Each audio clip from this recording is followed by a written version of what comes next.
What is going on, all-terrain nation? Whether it be two-wheel drive, four-wheel drive, these bad mother effing Fords that we all seem to love to drive. Some of us do, some of us don't. I get a lot of good comments. This is your Ford Talk Live presented by White Knuckle Off-Road Products. You guys know the drill. It's their final week with us, so I want to say thank you to White Knuckle for sponsoring the show. But you know the drill. They want you to go over to their website, whiteknuckleoffroadproducts.com. Go check them out. Tell John and Natalie we said hi, and that's it. There's no discount codes because they don't discount anything for me. So I pay what you guys pay, and it's a fair price, and they're a nice small American business, and you guys know I love talking about good American companies, and hopefully you guys like to buy from good American companies. And tonight we're going to talk to somebody associated with a good American company, even though that we're not going to talk that brand tonight. I'm sure we'll be kind. I'm sure Mr. Mountain Metal's in there somewhere. He's going to pay attention to everything we talk about. But we have Mr. Justin Zimmerman on the show, which Justin's kind of been on the show before. He was with Nick about a year ago, I guess. He was on the show talking some parts. But I wanted to talk to Justin for one because he's always actually pushing his Bronco to the limits, which I kind of like. And then it'll end up at a show, and I'm like, this thing doesn't look like it's ever been wheeled. I'm like, what is your skincare, dude? What are you doing to that Bronco to keep that pony looking all fresh and shiny? So we'll figure that out here in a little bit. But I want to say Happy New Year. I hope everybody had a good break. And Josh Hamilton says he's got it back. Thank you, sir. I hope everybody had a really good, safe holiday season. And, all your vehicles are in one piece. Mine was in many pieces at one point because we're going to talk some Mustangs in a little bit. And there may be a WTF come out of this one. I don't know. But it's been a struggle. And I told the girls, I told Allie, who is not here, they're both under the weather, by the way. I think last when I talked to Allie a few minutes ago, she was on her couch eating some mini saltines. I didn't know they made mini saltines, but she assured us and showed us little packages of these little tiny things. It looks like Cheez-Its, Allie. That's what I think they were. I think you were just hiding the Cheez-Its and oh look, I'm being healthy, or for being sick, I'm eating healthy. But I don't believe they are what you call them, the little saltines. But then Kelly, who's been battling illness, it seems like all December. Last year was all January. We're getting out of a way early this year. She's been sick. She's dealing down with a stomach bug that came around right before when was that? Right after Christmas. And it's kind of put her down, and she has no voice, or she'd be up here tonight talking to you all. But she when you hear her talk, it's like, and I was like, look, man, we're not having gremlins on this show. No gremlins. No, we're gonna throw some water on you and multiply you, and maybe one can talk. I don't know where I'm going with that, but Merry Christmas, Happy Kwanzaa, whatever you celebrate. Good talking to you all again. It's been a minute. I did a couple surprise live streams, but nothing too crazy. I've got to bring this up. So the new logo, I've taken heat from this, and I've taken so much love from this. I don't know whether to keep it or not, but I've got a couple people in this chat I know who do not like this logo. So I'm curious. I'll put a poll up after the one that's already up. I'm going to put a poll up, see what you guys think about it. But yeah. I've been working. We're trying to get some new gear out. We got something special. We're gonna have a special shirt for Supercell this year. So if you want to come by our booth. But speaking of Supercell, let's bring in Mr. Justin Zimmerman into the audience here, as it were. What is up, buddy? How's it going, man? Well, rambling on another day, another Bronco or Ford Talk Live. How about you, man? I would warn you, there's somebody behind you there, but I think you already know it. Yeah, that's my buddy right there. I'm gonna start by filing a grievance, though, because had I known that Kelly and Allie weren't going to be on, I'm not so sure I'd agreed to come on. Wow, man, I kid. Started the show. This was just me for a year or so. Well, thanks for having me, man. Well, no, they seriously, it couldn't be worse. I 3 weeks out, we were like, hey, we're going to come back on this Tuesday. And I know some of our crew like to go over to Tim with the Ford Video Guys show over there. And I'm sorry that I had to do this on Tuesday, but I figured everybody be hungover or too celebrated yesterday to want to do this. So that's why we did it tonight. But welcome into the show, sir. Thank you. I like under your name, it says, what day is this? That's how I feel. I mean, the last 2 days of the year, every year for me are just like, oh God, okay, it's time to go back to work now. And Yeah. it's not like I don't work during the holidays. It just gets so confusing. Yeah. Let's see. Kelly says, sorry, Justin, that you're having to That's miss. all right, sweetheart.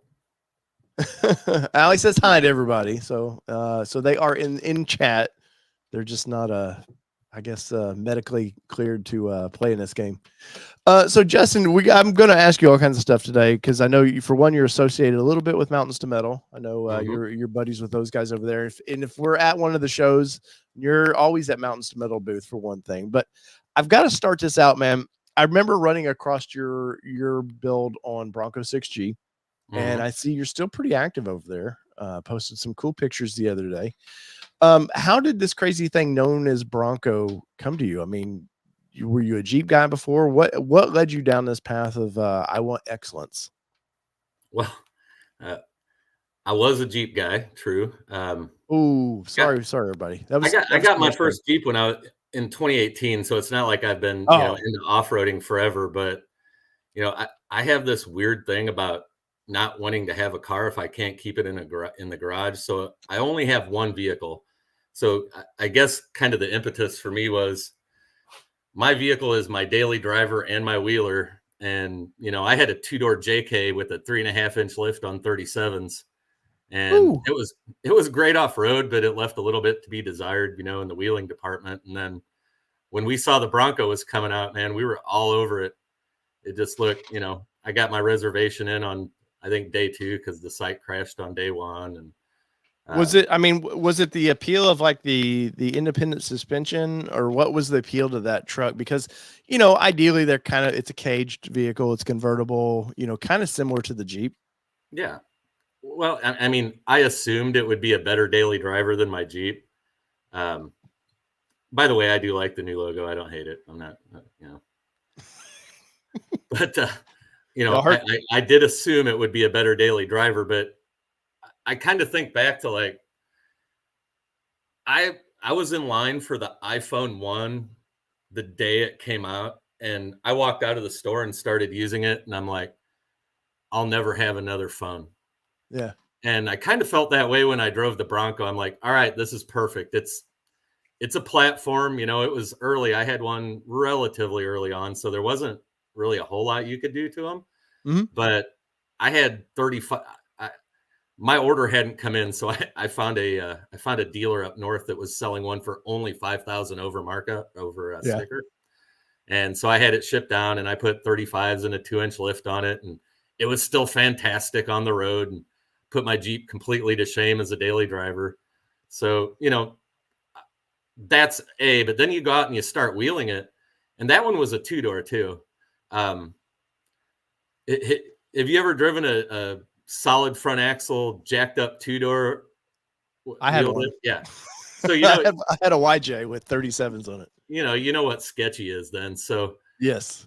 I'm out there wheeling for the first time in my 2-door Bronco, and it's like, okay, we get it. It doesn't have the flex. It's not going to be the hardcore rock crawler, but I'll be damned if that thing doesn't feel just right at home on 3 wheels.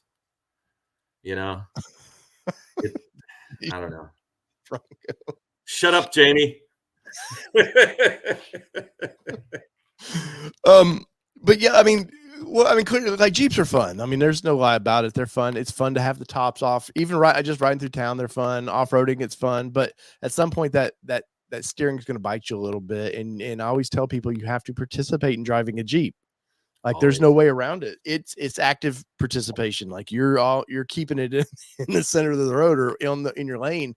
Where the Bronco is just like, wow, like this Yeah. thing No, is it is. It was amazing. yeah. So I didn't realize you had a 2-door, man. Which So I've model was had it? I've had 4 Broncos. What? I only know of the Yeah. green one, man. So tell this story. How did one man get? Were you flipping them? Well, I yes, love that. Well, but it's fine. not so much like you think. So when I got into Jeeping, it was really weird because I was a complete newbie to off-roading, and Mhm. I just lucked out, and like I needed some weird little mod done, and I got recommended to this off-road shop, and that guy is now one of my very best friends in the whole world. And I got the bug for like wrenching and like, because you could go to a shop and hang out and drink beer, and he Yeah. might ask you to like turn a wrench with him here and there. Oh, And that's I awesome. kind of got the bug to where, next thing I know, and I had never really worked on vehicles at all my whole life. Next thing I know, I'm on YouTube University like a crazy man. Like there's no mod I'm not going to try to do myself all of a sudden. Right. And so, my whole thought was, okay, I've got this order, but I have an opportunity to get this two-door. So I'm going to get it. I'm going to put a little lift on it. I'm going to do this. I'm going to do that. Learned how to like take the whole entire interior dash apart. There was one video on YouTube how to get the entire dash apart. And then I'm like, well, I'd kind of like a four-door. So I sold the two-door to Vroom. And about 3 months later, I found a four-door for only $5,000 over. Had to fly up to New York, almost Canada, and Wow. drive that thing home. It was a four-door Black Diamond. Fixed that thing up, got it all gnarly, and several months later, got a call from my sales rep. Your order's here. And so that was back to a two-door. That was the one I had when I met Nick. So you had ordered a two-door then? Yeah, I ordered. Oh, put it this way: if it wasn't for the fact that I only have one vehicle, I would have a two-door and a pickup truck. Like, Yeah. no doubt.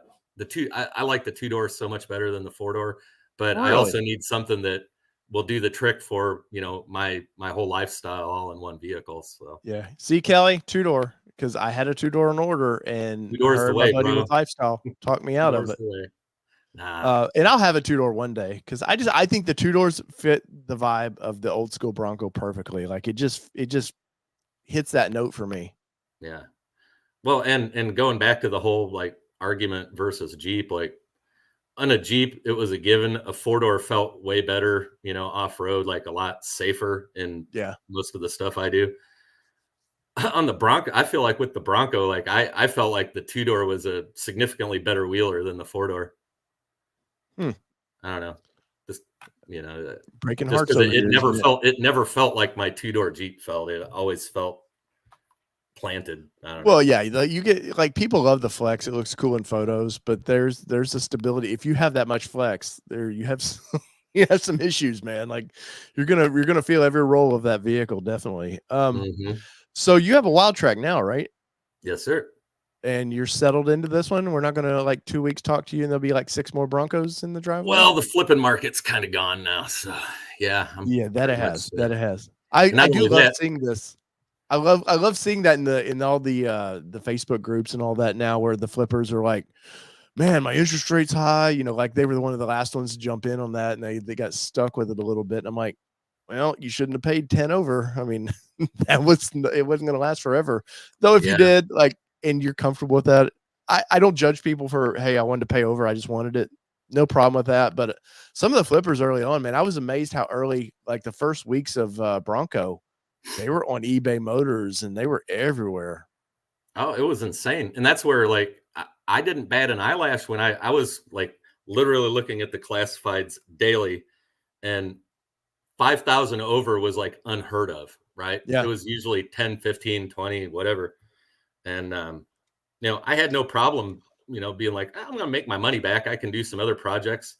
The next one I learned how to take apart the entire rear, and you Yeah. do something different and learn a little more on each successive one, until obviously now it's really not not only is it not really worth it to flip it, but do you know how much Mountains to Metal stuff I'd have to take off before I get rid of this one? Like 50 SKUs. Man, and that's the thing people I don't think always understand. There was one I saw a while back out in California somewhere. It was beautiful. Yeah, it was very well built. The guy's like he wanted $105,000 for it. It was a wild track, I think, and it had all this ARB gear all through it. And I'm like, guys, like I hate to tell you because you spent $30,000 of an aftermarket gear. That doesn't translate to value in the sales world, man. Like Yeah. debot them, put them back to stock as much as you can, then get rid of them. Then sell the Well, parts. and then there's the guys like again coming from the Jeep world. You've got these guys who did LS swap and put tons under it, and there's supposedly you're supposed to be able to say something to the effect of take 50% of what you spend in parts, allow for zero labor. Just add 50% of what you spend in parts, and theoretically, that's what you could get for it. And then these guys will throw it out, and it's still 90 grand. They get like 65, 70 for it. They eventually, that doesn't hold true. You're it's like never SEMA going to builds. get any money out of it. I always like when you see after SEMA, a couple of months after SEMA, you start seeing all those project trucks going up for sale. Oh God, and don't get me always started. There was a Nissan Titan here locally. It was 16 somewhere when the first Nissan Titan came out. It was a big deal. It went to SEMA. It was a beautiful truck, blacked out with all these gold accents. Looked really cool. And it was actually still 4-wheel drive, which is unusual. Usually the big trucks get turned into 2-wheel drives. But it started out like $120,000 here locally, and people were just making fun of this guy. Like, hey, for one, it was a Nissan. They're like, who's going to pay you that for a Nissan? But I think he started at 125. I think it ended up going for about MSRP, like $50,000-$60,000, because he just could not get rid of this truck. Yeah, no, it's nobody's paying that. I mean, you can appreciate a build, but at the end of the day, if I'm spending that kind of scratch, I'm building it myself. Oh, 100%. And speaking of that, I have to do this real quick because I'll never hear the end of it.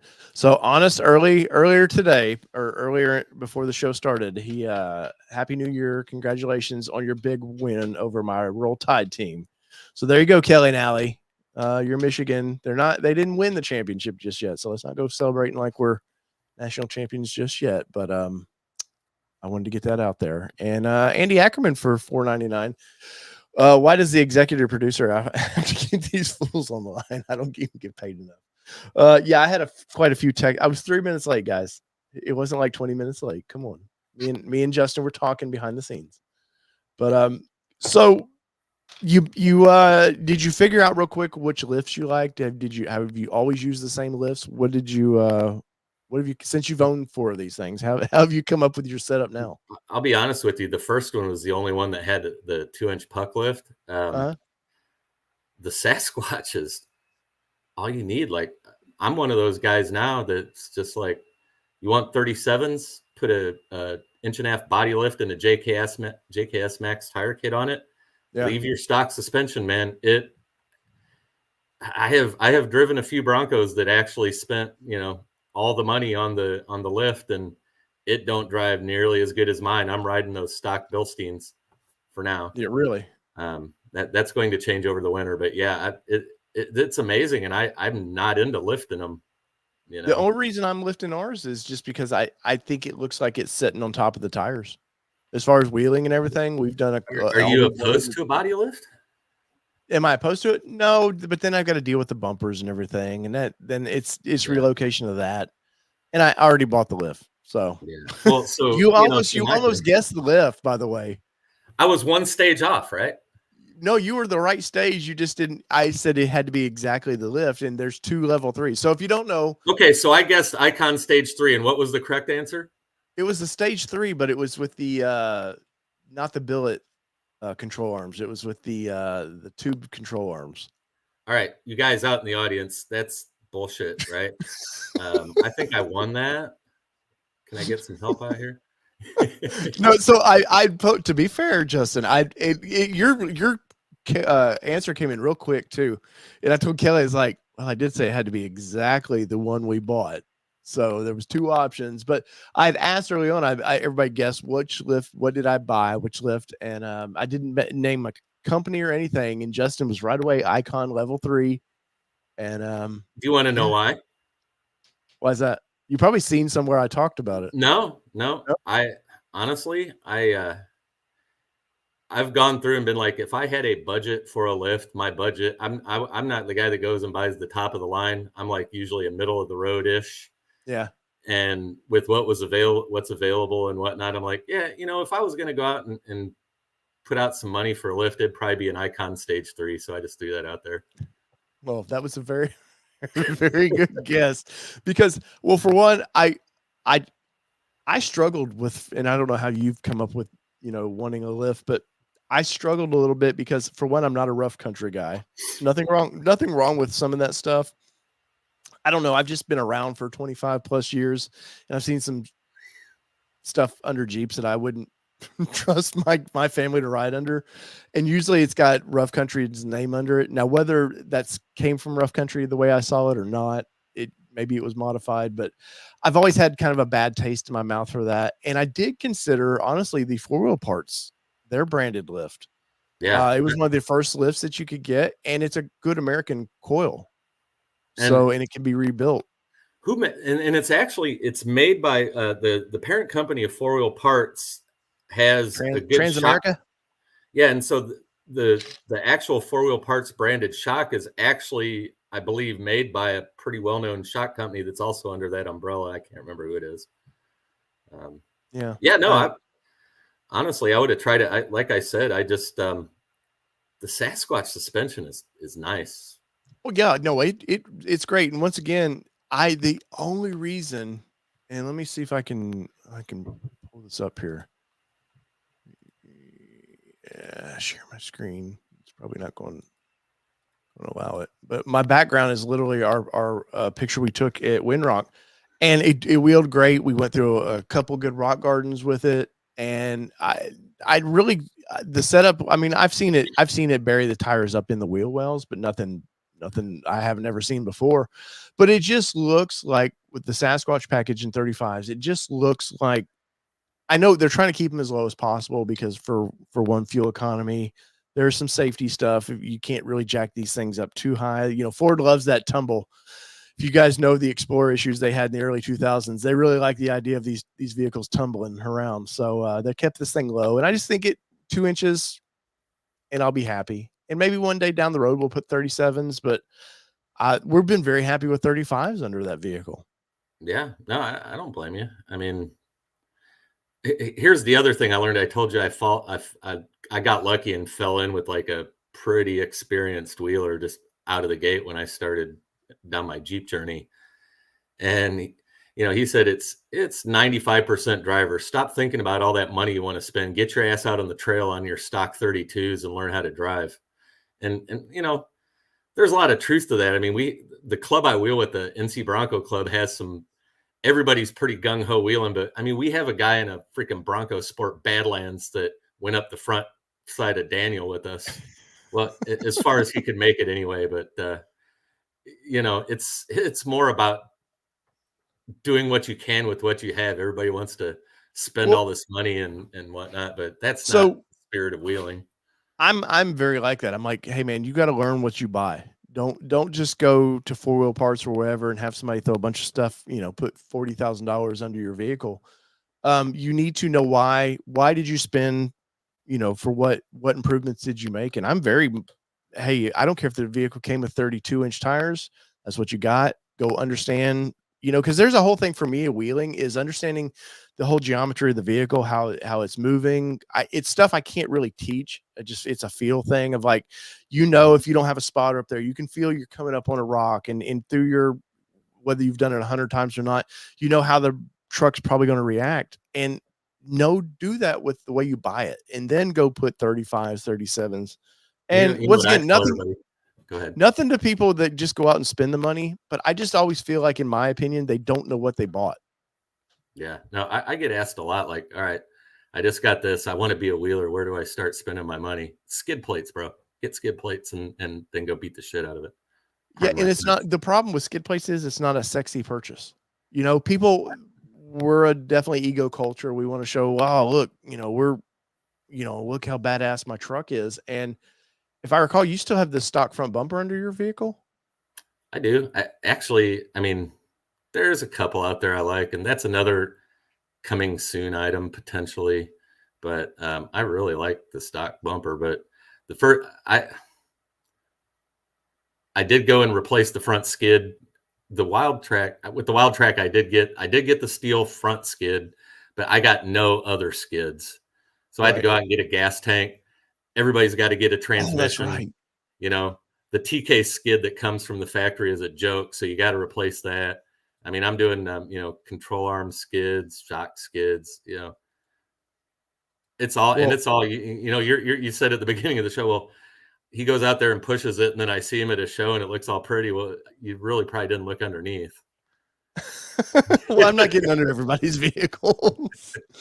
But I'm gonna pull a couple pictures up as you you talk about this because I did like the bumper, the factory bumper. I thought it was great. I just don't like how the winch option is for that bumper. Well, okay, so I spent some money on Rough Country. You got me.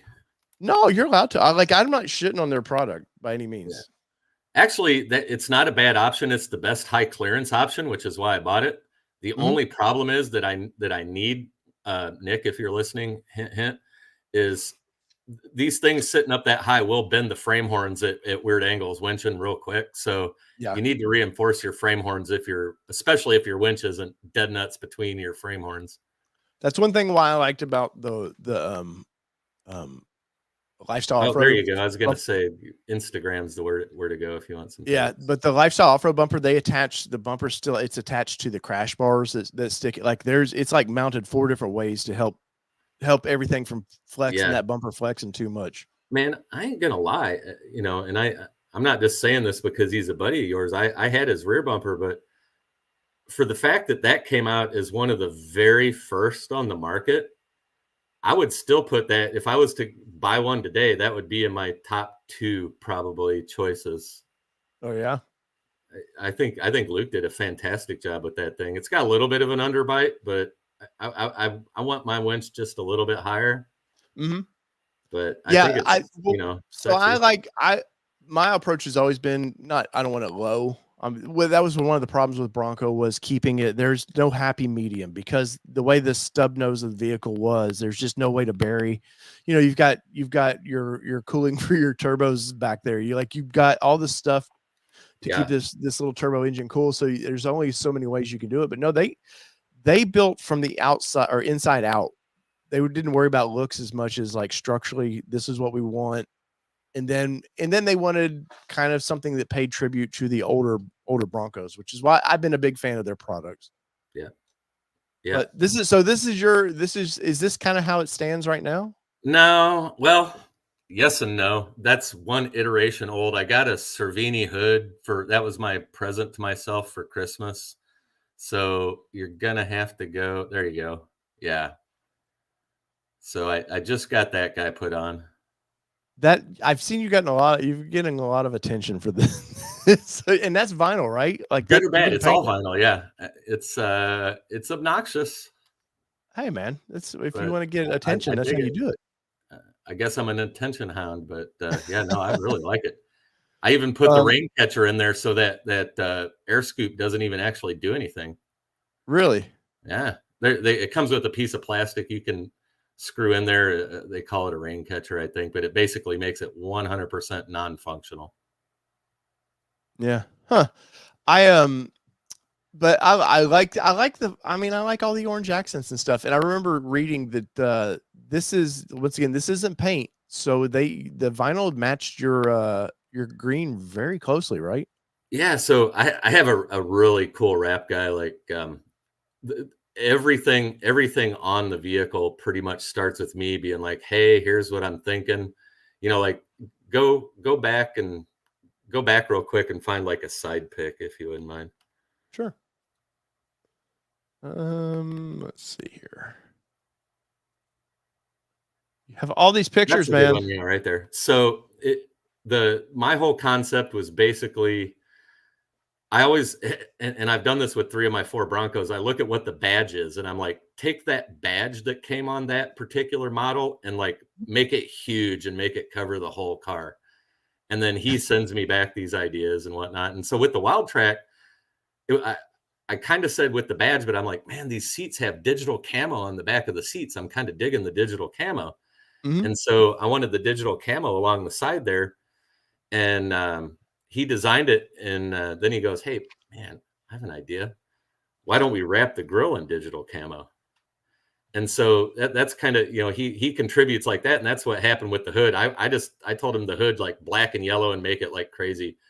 And he's like, man, I have this vinyl that looks almost exactly like 98% match with Eruption Green. Here's what I'm thinking. And so, yeah. So that's why, I wanted to decide because like, if you look at the front of mine, you have the digital camo. Yeah. I remember seeing your vehicle in the Mountains Metal booth last year and at Supercell. And there's all these little details. Like there's always some little new detail. And I think you had to point some out to me because I was just blowing. It was just going over my head. Some of the little cool details I think it was the grill, if I remember right. Might be. That you were like, hey, we did the grill, and I just didn't even notice it. There's kind of a good picture. You can see the digital is in the grill there, which is really cool. You know, it was the And as coolest a vinyl part. guy, I would want to kill you with all those little holes you had to cut out and wrap. That was the coolest part. I showed up with a 12-pack to his shop after hours, and I sat there and drank Modelo's and watched him with an X-Acto knife perfectly cut out every single little hole while I laughed at him. Yeah, he had a That's couple of crazy. Modelo's too, but yeah, he's pretty amazing.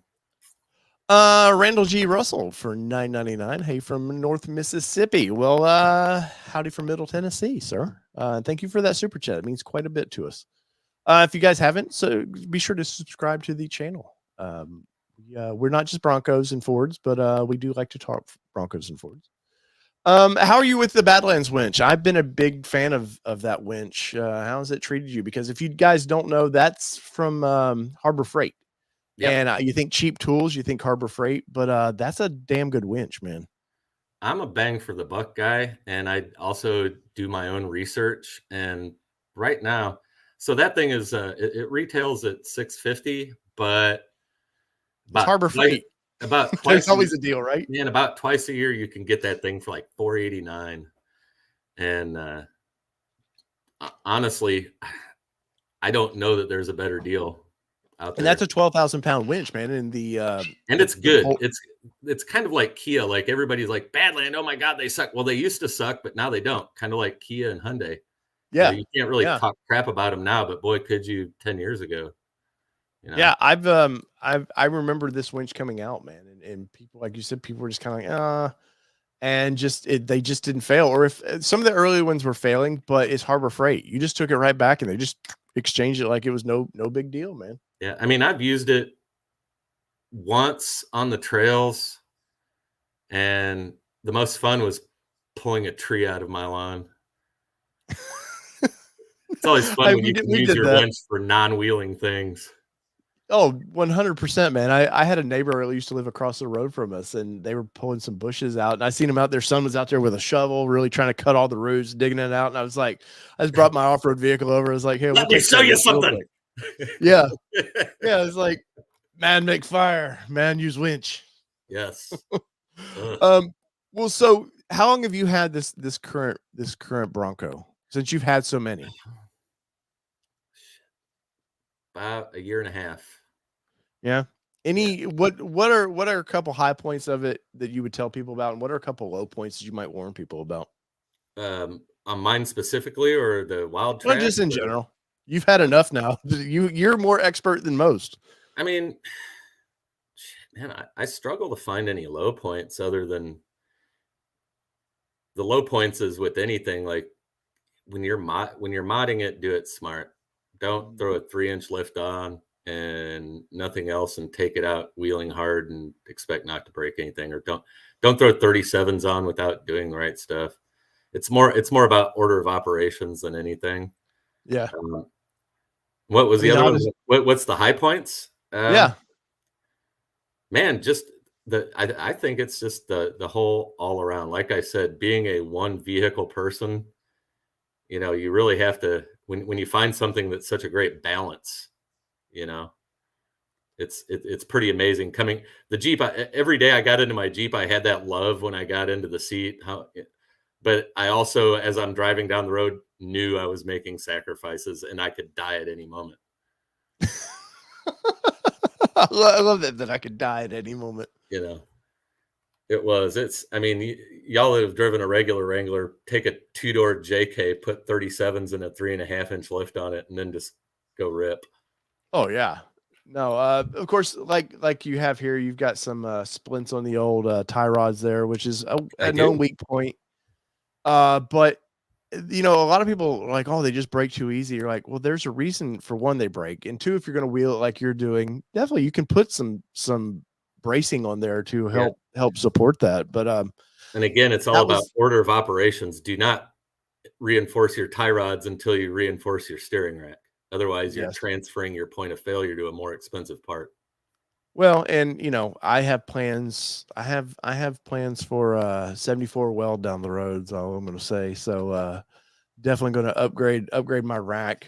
And if portals weren't so damn expensive, I keep seeing Exodus 4x4 or Bubba over there in Texas, and he's been working with 74 Weld to develop that system and Yeah. getting all the programming and stuff they have to do for a lot of the stuff.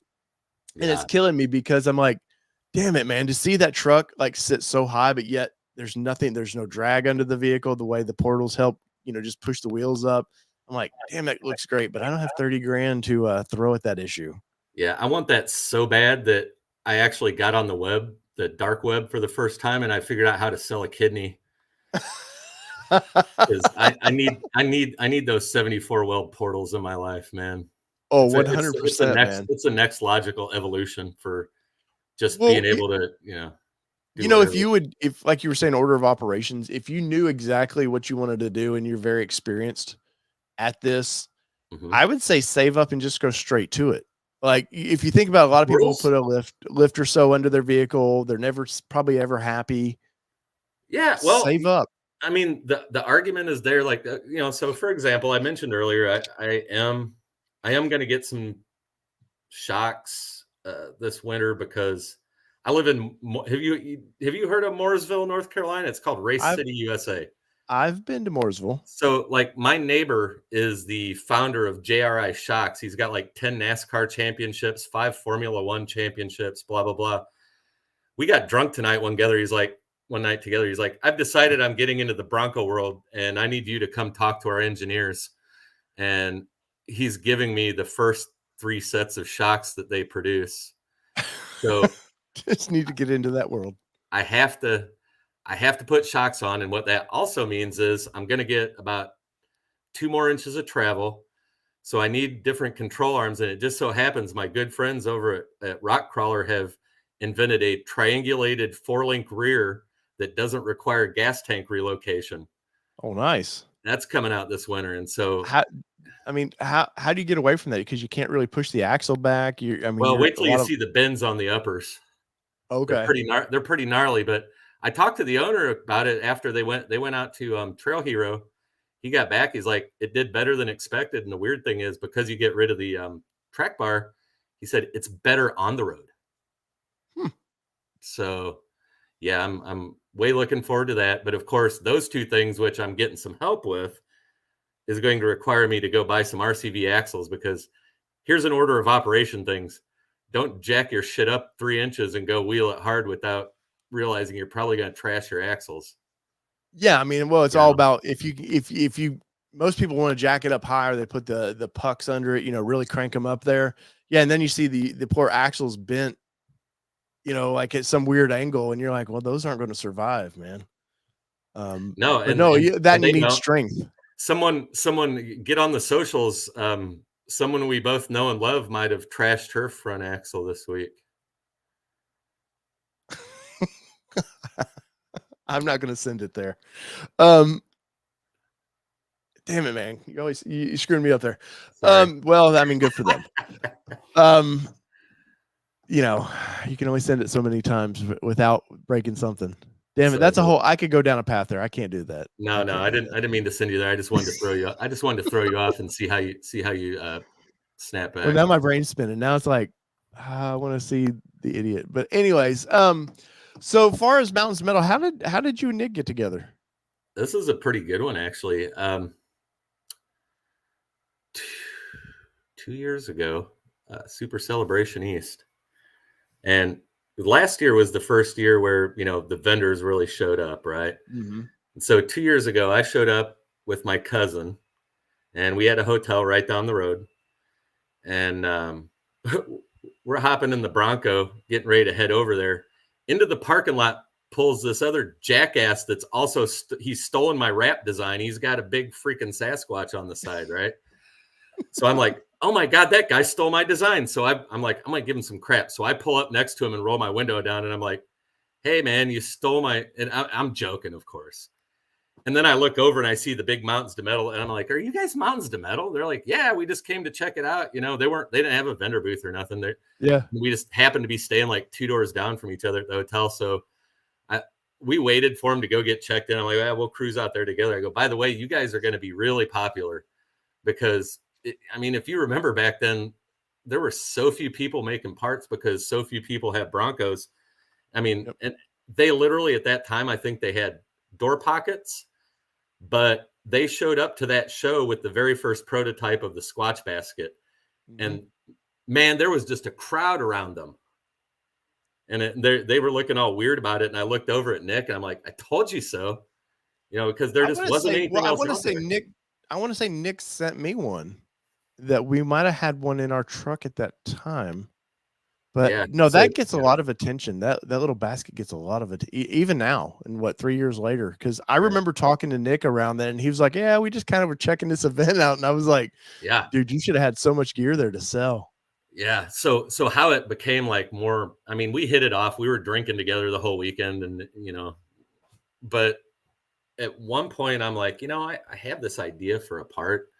I'm getting ready to up my sound system game, and there's this kicker amp that people put, you can mount it right in the glove box, but everybody's been like tie wrapping it up there or cutting their own mounts out of plastic or whatever. I'm like, what if we had just a little metal mount? And I kind of showed him where it was at. And literally like 3 weeks later, I had a part in hand, and he adapted it. At first it was for the kicker key amp, but then he's like, this would be a good place to mount like GMRS radios that have all the controls in the handheld kind of thing. So he tested with a few of the Midland models and like made a couple of mods to make it work with the Midland stuff. And from there on out, it was like he was calling me about product ideas and he was sending me stuff to test. And then when he decided to start doing shows, he's like, "Hey, you want to work the booth?" Okay. We're buds. Yeah. He's a good that's dude. awesome. No, Nick and the family over there, such good people, man. Yeah, they are, man. And it was so nice to get to hang with you guys a little bit at the what was the Stampede or whatever they call it, the one in Great Smoky Mountain Bronco Stampede. Yeah, where you needed a winter jacket inside the building because it was so hot out, but you in that building, it was so cold in that damn building, man. Not gonna lie, that didn't suck. No, it did not suck. But I was told Kelly, I was like, yeah, we're gonna be inside. We're taking some hoodies just in case, and it came to be very beneficial. But so yeah, obviously you have a bunch of Mountains of Metal product under your vehicle because I know it's always at shows and stuff. It's being used as a display vehicle. Some, yeah. Any other stuff that is not Mountains of Metal that you kind of liking in your vehicle? So again, this kind of goes back to the fact that I had a lot of Broncos, so I had one early on, and there's a company out of Israel called a Sphere, and they make all aluminum skids for underneath, and then they have some control arm skids that are stainless steel and things like that. Is that what we were looking at earlier? Yeah. And so if you go back to that front end one, those the splints, the tie rod splints there, that was the one where. So I was doing the show with Nick at Overland Expo East, and a Sphere ended up right across the way from us. And they were developing those tie rod splints, and this is long after, the original Bronkbuster ones were out. But they're like, "We have these. Do you want a set?" And I already had the Bronkbuster ones on mine, but they're like, "We're going to send you a set." I'm like, "Okay." And then, yeah. They're cool. They're anodized red. They're pretty. And that's awesome. They do the trick, but they actually asked me, they had me in their booth at Overland Expo East this year because Nick and I just went to hang out, because it's not a Bronco specific event. We didn't really do a booth, but we went there to hang out, and they're like, "Hey, you want to put your Bronco in our booth?" I'm like, "Hey, this is an expensive event. You paying my way?" Like, "Yeah, okay." Except for, so the one picture you have up there is the one skid, or the two skids I have that aren't a Sphere. That's LOD. That's all right. Anybody that's thinking about transmission skids, a word of advice: if you have a 2.7 motor and you're looking for a transmission skid, look for one like the one from LOD where it actually wraps around those cross members. There's some frame cross members that the 2.3 doesn't have.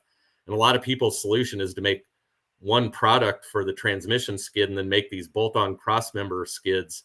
But if you look at this thing, it is such a better solution for the 2.7. Yeah. I can't say, so I can't say enough about that. I love my LOD skids too. Yeah, it looks like gas skid there. That's the sphere, yeah. Oh, yeah. I have a deviate on the, I did deviate on the rear axle, the rear pumpkin. You were all over the place with brands, right? I mean, other than Mountains to Metal, I'm not really, I do a lot of research and it's like bang for buck and what appears to work. There's like, for example, on the rear diff skid, there's a very specific reason I went with the deviate one. So y'all might have heard a lot about how and apparently people doing stupid shit like using trail turn assist on pavement. They're twisting the axle tubes. Those axle tubes are like spot welded or something into the pumpkin. Yep. And so the way that this deviate one mounts, it actually mounts around the pumpkin and then up on the rear sway bar mounts. And it actually gives you a fair amount of protection from twisting your axle tubes. That's why I chose that one. I wouldn't know what a rear sway bar is. Well, sway bars aren't necessary. If you're a real wheeler, you run without front or rear, and it's just as fine on the road as off road. You don't notice any difference. That's right. Steve P coming in with the crazy super chat 5530. You guys know I like them weird numbers when you do a super chat. Late but here, let's have a bucking new year. That is correct, sir. And thank you so much for the support, man. You guys are always very kind to us. And I hate to sell myself, but that helps us do. We're gonna be at the Chicago Auto Show next month, and the little stuff like that, believe it or not, helps fund those trips in small ways. So we greatly appreciate that. I am amazed that the only time we've really like had some fun with the turn assist was on snow and ice, where you can kind of it's fun, man. I did donuts in my cul-de-sac last winter. I was like literally doing 360 degrees. I could make a perfect circle just going in circles. It was awesome. But I remember early on with these things, you'd see people out in parking lots just ripping these things, and I'm like, there's a lesson to be learned there. And of course, most of those people probably got rid of the Bronco. They flipped them anyways or whatever. But like there's a couple little holes there where they kind of spot weld those on each side of it, and that's kind of it. Yep. I'll be honest with you. I don't even use trail turn assist when I could. I always forget. I'm an old school guy, so some of those fancy tools like that I always forget about. And I feel like there was one time, the last time me and Kelly were at Windrock, where we were like, "Oh shit, we trail turn assist. We should try to use that." Yeah, no, I don't know. I mean, okay, in sand you're going to be fine, but there's just okay, perfect example. I have yet to use a goat mode other than sport mode. Yeah, I just, if I need a locker, I mean, once I put it in 4. Rock crawl mode puts you in 4 low, puts the rear locker on, and does what? Like, I know when I need what.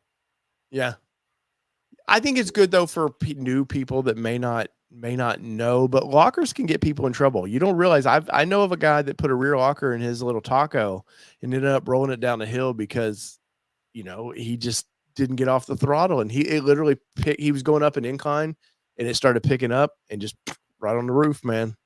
Yeah. And you gotta learn your vehicle. And that's where I know I kind of poo on the off-roadio stuff. But if you're new to off-roading, go to those things, man. Let them teach you. Here's why. Now you may take some of what they tell you and you may, use it differently in a situation than they may tell you to do, but at least go get the education for the part.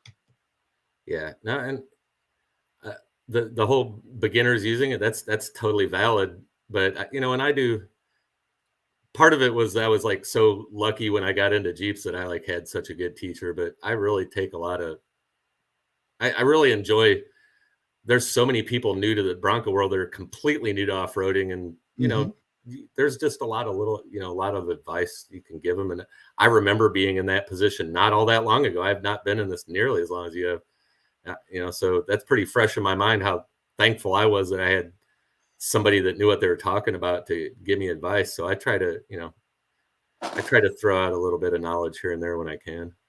No, that's the biggest thing, man. I love helping new people in it. When we've had off-road events, that was kind of my specialty of it, was getting people, teaching them just the little bits to get them excited about it. Because no matter what brand, unless it was Jeep, and it seems like a lot of people assume Jeep you're buying, or Hummer. I remember Hummers, people were buying that stuff thinking, oh, well, it does everything for me. And you're like, no, there's still a driver. It's still 90% driver. No matter what locker you have, it's still, you got to have a little bit of knowledge and skill set. And I love getting people excited about it. I remember taking some Nissan guys out, and I probably said this on the show before, but we were at Winrock crossing the bridge at Trail 22, which is no longer there, unfortunately. And people, 22 is not there, or the bridge isn't there? The bridge. They Oh, moved okay. the entrance to that park on up, because now they make you cross through security to get into the park. But I remember taking people across that bridge, and we pulled across so everybody could catch up, and guys getting out of their vehicles are like, I can't believe this thing did that. And I'm like, look, dude, it's for one, it's a bridge. We didn't really cross much, but two, you have a 4-wheel drive vehicle. There's some better than others, but guess what? They all are 4-wheel drive vehicles. You buy them to, with that in mind, and people just get amazed. And you're right. Bronco brought so many new people that weren't Jeep people. And I think even Ford was surprised that they pulled people from, I guess maybe perfect timing with the old COVID pandemic thing. People were sitting around wanting to go out, really couldn't. But I think it brought so many new people to off-roading that just always wanted to, but were scared to, because let's be honest, sometimes these are people that wouldn't buy a Jeep because the Jeep's been around forever, right? And for whatever reason, they wouldn't buy a Jeep, but they'll buy a Bronco. Sometimes with Jeep, and I've been with amazing Jeep clubs, and I've been with some garbage Jeep clubs. And I think there's a lot of male ego sometimes that gets involved with Jeep clubs, where they want to do the hardest stuff. I don't have time for new people. Screw that, man. For one, if it's a club that the intent is to keep people into off-roading, you always need new people. There's always people either dying or just leaving the sport. You want for us to keep lands active and open for everybody, you got to grow your base. And especially if you're just a dick about it, which some Jeep people are, like, you're never going to grow this. So I think it was an excitement for it was an approachable vehicle that looked like a Jeep, but wasn't a Jeep. And it was a whole new crowd. Didn't have that stigma attached to it, I guess. And much like parts, with Nick over at Mountains Metal, it opened up the door for a lot of smaller companies to jump in and want to do something with it, where a lot of the Jeep brands or the Jeep aftermarket companies were like, we don't want to do it. They're all on board. They're almost and now they're aboard. But because once they learned they sold however many the pre-sales were, they were all about it then. But I think it's allowed new companies to get in, allowed new people to get in. It's brought a lot of excitement to the off-road world. Yeah, no, I agree. And the elephant in the room, Jeep now has 12-inch screens on all of their vehicles, and now Ford has 12-inch screens on all their vehicles with the 2024s. And then Jeep competition's healthy too. That's the other kind of good side. It's good for Jeep. This is good for Jeep, whether Jeep guy wants to admit it or not, because there would never be a 392 if it wasn't for Bronco. Never. Jeep people beg Jeep for years and years. All these LS swap Jeeps, these companies that were making bank doing that for customers that wanted a reliable V8 engine. No, never going to do it. Oh, Bronco's coming. Guess what? Oh yeah, now we got this 392 prototype, and then like 6 weeks later, it wasn't a prototype anymore. It's like, oh, we're building this, and then there's the whole 35-inch tires. People beg Jeep for years with the Rubicon package. Give us 35s, man. Nope, can't do it. Suddenly, the Sasquatch package comes out, and it's like, oh, Recon package. Yeah, we do that now too. My favorite was Bronco's now got to respond to the Rubicon 392. Here's a DR. We're going to make like 50 of them and charge 300,000. Take that. Yeah. The only bummer that I've found through this whole deal, though, is now it's this MSRP battle. And the Raptor MSRP is ridiculous. There's a reason for, 72,000 I thought was high for a Raptor, but it was within line of the lineup. But now that they're what, 92 to $98,000. I haven't seen sticker less than like 92.5. Yeah. Yeah. But that was dealers' faults. Dealers were upcharging, and Ford was like, you know what? Why should dealers make 30 grand on this vehicle when we should make 30 grand on this vehicle? And I 100% understand Ford's approach to it. But unfortunately, they've cut a lot of people out of that vehicle that may want it. And I hope to down the road find a used one. I would love to find, because Kelly, after driving one, last Supercell, we had some viewers come up to us and they're like, "Hey, you want to drive ours?" And we were like, "Well, we haven't drove one yet." Okay. Well, Kelly, after that's that, what I fell was in gonna love with say them. though, Dave, is there are I'm in the same boat, man. Like you have no idea. I would love a Raptor. If I didn't have shocks coming from my neighbor, I probably would get a Raptor. Because if you look on Auto Trader right now, I have like a 500-mile search on Raptor, and I sorted price low to high, and like the first one that comes up is like 5,300 miles, a 22 with 5,300 miles for 81. Yeah. Like, and they're coming down all the time. You're going to be getting Raptors in the 70s in the next couple of months, probably. Yes. Used Well, ones. if interest rates don't come down, yes, 100%, because people can't hold on to these Don't things. get me started. I don't want to get political. No, that's wrong channel. Wrong channel. That's Political Nation. That's on Wednesdays. No, I think it's a great vehicle. I think they're, for what we do wheeling over on the East Coast, I think they're just a little too wide. I really Yeah, do. they're definitely meant to be a West Coast vehicle, 100%. But when we drove that out in Vegas, when I got to experience it in its kind of natural habitat, I was like, 100%, this is a badass vehicle. And I knew it was before, honestly. I kind of pooed on it a little bit, but I knew it was. I always approach it to where do I off road? What would I do with this vehicle? And that's kind of, as a journalist, that's how I approach it too, because for one, I don't live on the West Coast, so I don't want to be all excited and giddy about it and sell somebody maybe, or show my excitement on it where people are like, "Oh my God, Dave says this is cool. Maybe I should look at it." And then they get it and they're in these four-wheeler trails, Mhm. and they're just beating the piss out of this and like, Right. this is ruins you on that vehicle. So Perfect example. Perfect example. At URA, that you've heard me mention Daniel, and that's what you showed the video of me crawling up. Mhm. That's like there's one half of one trail at URA, and you were going to come visit us this summer. Oh, 100. No, I'm coming over there But 100%. I'm not necessarily gonna make you go up this one. But this is literally, the park is great, but this is the hardest one half trail there is. This is basically the gatekeeper to that half of the trail. Mhm. But right after this obstacle is a uphill hard ride into a V notch, and you can't have wide fenders to get around it without scraping. So the last time we went up, we took a two-door. Everybody, I think pretty much everybody was probably in the chat tonight. I know Matt was. He was the two-door, but one of our friends, Andrew, has a Raptor, and man, we ripped his Raptor fender flare right the hell off in that, coming up around the corner into that V notch. There's just not a very good way around it, And Yeah, so no, that's where those flares suck too. The width of the whole vehicle is not super conducive well, to our and part of the country. unfortunately for them is you can't pull them off. I mean, they come off, but they're not like, "Oh, I just pull these off real quick." And I know why, because that vehicle is made for high speed running. You can't have those little clips that break off and you'd have fenders dragging all over the place. And it's a Um, beast, man. For what it's for, it is an absolute beast. let's see if I can Not gonna find. lie, I would love one, but Oh, right, I right I, here. I, I only East Coast wheel, so it doesn't make a lot of Yeah, sense to have one. this right here is why we can't have Raptors. This is Jess Unbridled Bronco who's in the chat, and like, come on, Dave, come on, video camera. This is raw footage here, but Is he gonna pinch his tie rods somewhere? no. It's just you would be on because you're laying against these ruts, and the fenders would just be ripping. You'd rip these fenders off on this right here. I apologize for Put 16 up there where everybody has to lay over. Can you imagine a Raptor trying to do that one on 16 where you really have to lay over almost all the way? No, they just did some renovations on that trail, so I'm kind of, I haven't done 16 since 2018, I think, on Windrock. Is that your Xterra? Yeah, and that was with the Xterra, and Kelly caved the door in on that and just kept going. I was dude. Kelly's such a trooper because she didn't want to wheel at all. She didn't like it. We don't modify vehicles. When me and her first got married, and Redneck Dave, Redneck Dave.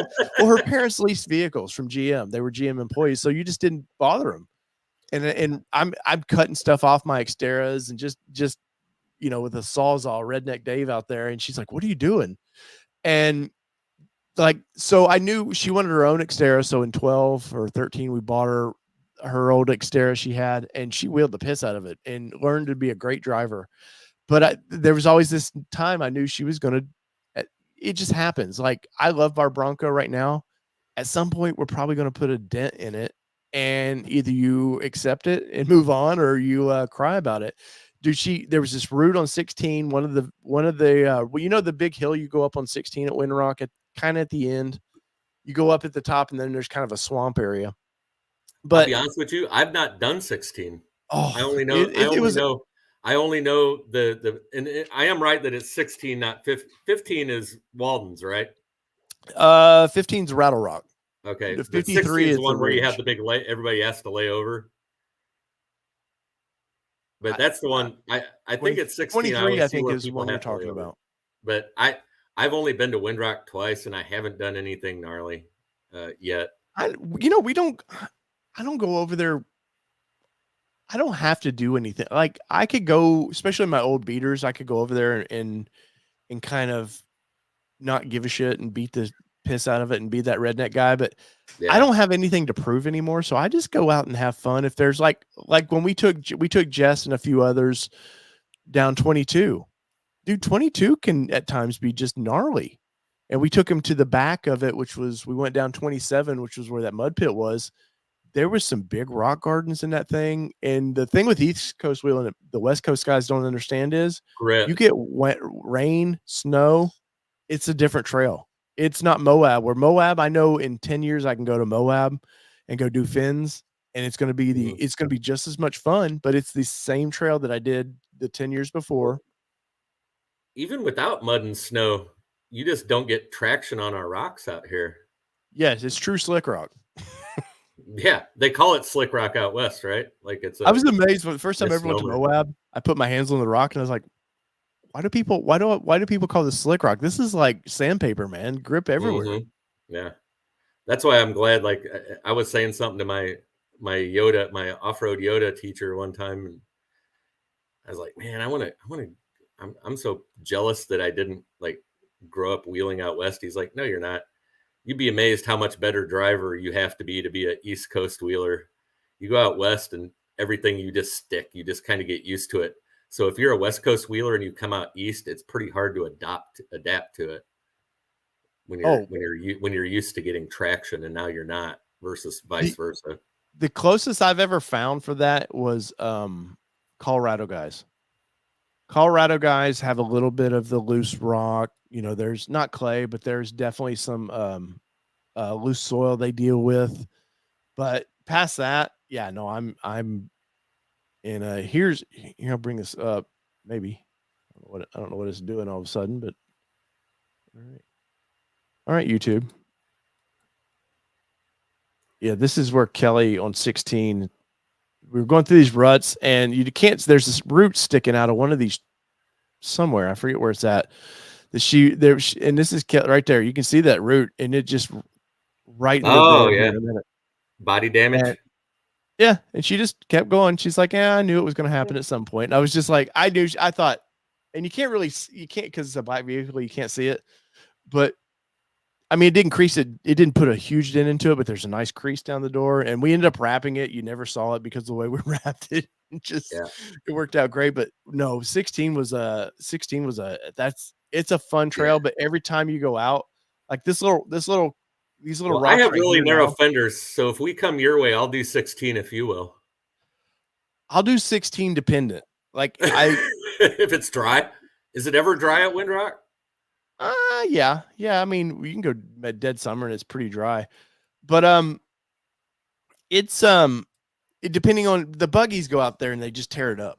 Yeah, rut it out. And you get a big V8 buggy and they just rip. It's what they do. So I don't shit on them about it, but they kind of, for the guys in the littler vehicles, they kind of just chew it all up and rut it out, and then 16's generally not too bad except for the very end. Like I said, there's this climb that you do, and now there's like 5 different versions because the buggies they just tear up these climbs, and they just keep cutting new climbs out. Mm-hmm. But and there's a swamp at the end that you have to go through. And, oh God, I hate mudding. Fun trail. So you know, I'm not a mudder. I hate. I don't go through mud holes unless I absolutely have to. Yeah, no. Bronco Sunday says Supercell. No, Supercell, unfortunately for me, is not a wheeling. I hate it because I have all these people that want to go wheeling. Like, Dave, let's go wheeling, and I'm like, can't. Like, unfortunately, I'm there for different reasons. But I after our last Windrock trip, we took 4, I think it was, out there. Perfect amount. You could fly through the trails pretty good. Yeah, thanks for the invite.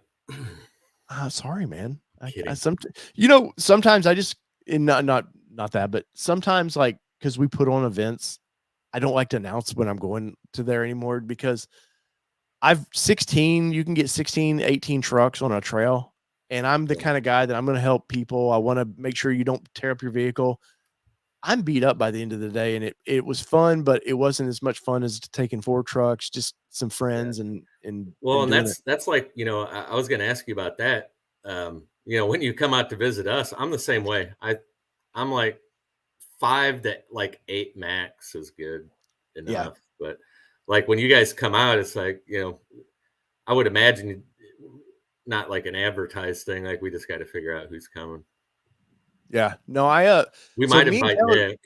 Maybe we've been to Yari, but we haven't got to wheel there. We went to a American Adventurous Overland something there, and those guys they have a lot of events there, man. Yeah, those guys can kick rocks. Or the old guy, I don't know if he still runs the thing or not, but we did the across from that. There's that the gas station. There's a kind of a training center across from that there.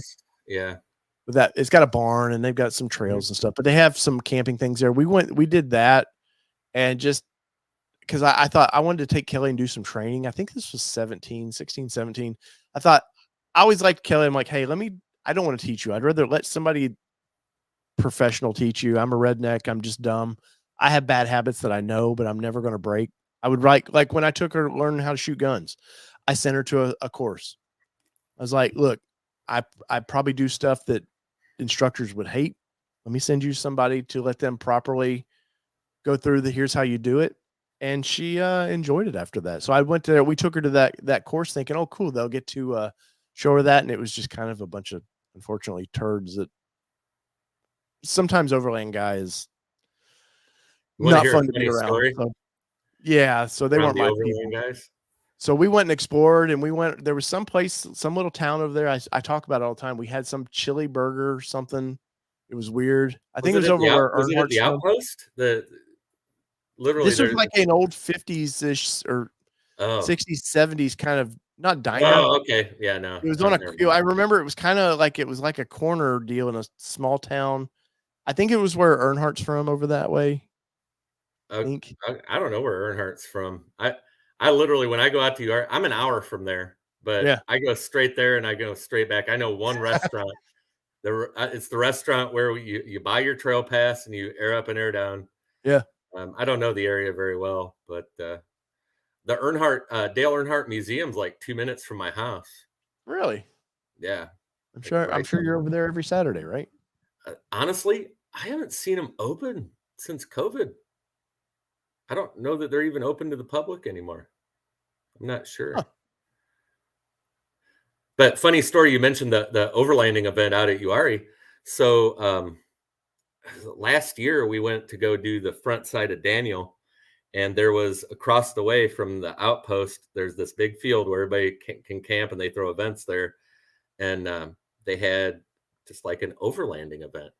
So we get to the front side of Daniel, which you could go hours without seeing anybody there. We're in a line behind like 25 vehicles. So some jackwagon convinced all these guys in like Forerunners and Lexuses and whatnot to go do the worst trail in the whole park where you're guaranteed to take body damage. And they were having to have that V-notch I was telling you about. They had like 5 people holding everybody forward as they made it through it so that they didn't lean into it. And it took about probably close to 2 hours to clear like 15 vehicles. And Dave Admore alcohol. It will be fun. I'm good. Let's see. So here, this is the little thing. There's Kelly's old Xterra. It was nice to camp right next to a $250,000 Unimog. That was our camping spot. It's like being at Overland Expo. Oh, no, 100% on that. But but there's the little gas Yep, station. there we go. Yeah, Yeah. that's the outpost that I keep Yeah. talking about. This dude, that Unimog was so badass. And the It guy is. I was talking to the guy and I would think I was doing an interview with him and talking to him. He's like, yeah, I get like 8 miles to the gallon in this thing. He goes, but think about it. He goes, I go all over the country, and he goes, but I'm literally bringing my house with me. He goes, anything I need from my house is with me. He goes, so can you tow your house like that? And I was like, you're kind of right. I mean, he's not doing any serious wheeling, but he's totally ready for the zombie apocalypse. Oh, 100%. It was nice to get to see a Helix there. That was kind of cool. Yeah, this is a little training area. As they were, I was like, you know what, time to go. Man, that was a long time ago. I don't think that's even there anymore. Oh, really? I don't think so. Because I know when you did the reverse picture across the street, I know exactly where that's at. Yeah. Let's see. Yeah. Go through these real quickly, but this was nice to get to see all the like cool little campers. Some of them being hand built, and before it's more now where you can just go buy these things. A lot of these and those things cost as much as a high end side by side now. Oh my God! Well, we did a little rental of one, and we were looking, and you can kind of for 10 grand get a bed basically. But past that, so I'm just trying to quickly go through these. I'm looking for where me and Kelly were at. Some of these people were with though, like they literally were all over the country. Like they were ballsy, like, hey, this is what we do. Yeah. Now, there's a lot of stuff. There's a lot of stuff that goes on out there. Yeah, there's one of the places we checked out at the National Forest. I remember that. Acting a fool. Kelly acting a fool. The beautiful area, though. Just a beautiful area. Lake, yeah. Where is? I feel like I had a picture of that. I'll pull it away so you guys don't have to see this. I feel like I had a picture of that little place we ate at. Who's I'm not here? Hmm. There's a third person in our chat window now called I'm not here. Who's? Oh, it's probably Kelly. Oh, come on, Kelly. You ain't that sick. See, I could turn her mic on and she'd be like, what? Shut up, Justin. Dude, our best thing about that trip, though, was, so let me show this up. I didn't realize there was a big car event going on at the Charlotte Motor Speedway. And we were just like exploring. After we left the area, we were like, let's go drive through Charlotte. And didn't realize, like, I walked in the middle of the place. And of course, I'd always wanted to see Concord, but yeah, like to see all the race shops and stuff that are around there, and didn't realize like, oh, it's literally in town. Like everything's so in town now. But we walked in the middle of the infield, and this security guard was like, hey,